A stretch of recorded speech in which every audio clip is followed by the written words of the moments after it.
ইসলামী bank news top 10। ছাত্রদল নেতা শাম্মের মৃত্যুতে ঢাকা বিশ্ববিদ্যালয়ের শোক। অর্ধদিবস বন্ধ ছিল ক্লাস পরীক্ষা। ক্যাম্পাসে ছাত্রদলের কালো ব্যাজ ধারণ কর্মসূচি পালন। দাবি আদায় না হওয়া পর্যন্ত অবস্থান কর্মসূচি চালিয়ে যাওয়ার ঘোষণা জগন্নাথ বিশ্ববিদ্যালয়ের শিক্ষার্থীদের। এখনও কাকরাইল মোড়ে অবস্থান। বিএনপির সিনিয়র যুগ্ম মহাসচিব রুহুল কবির রিজভী ডানে বামের সব দিকে তাকিয়ে দেশ শাসন করতে অন্তর্বর্তী সরকারকে পরামর্শ দিয়ে বলেছেন, না হলে কেউ রক্ষা পাবেন না। প্রধান উপদেষ্টা প্রেস সচিব শফিকুল আলম বলেছেন, ৫ আগস্টের পর গণমাধ্যম অভূতপূর্ব স্বাধীনতা ভোগ করছে। ফ্যাসিস্টের দোসর হিসেবে চিহ্নিত সাংবাদিকদের জাতির কাছে ক্ষমা চাওয়ার আহ্বান।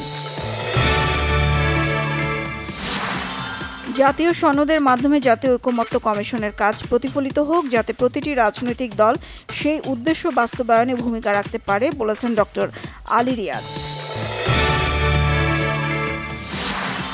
২১ আগস্ট গ্রেনেড হামলা মামলায় রাষ্ট্রপক্ষের আপিল শুনানি ২৬ মে পর্যন্ত মুলতবি করেছে আদালত।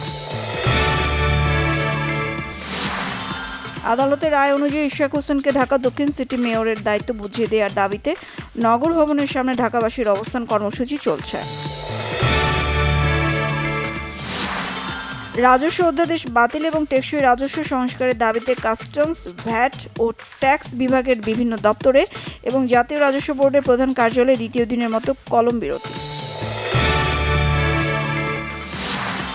যুক্তরাষ্ট্র ও কাতারের মধ্যে $1,20,000 কোটি মূল্যের অর্থনৈতিক লেনদেনের চুক্তি। 210টি উড়োজাহাজ কিনবে কাতারি এয়ারওয়েজ।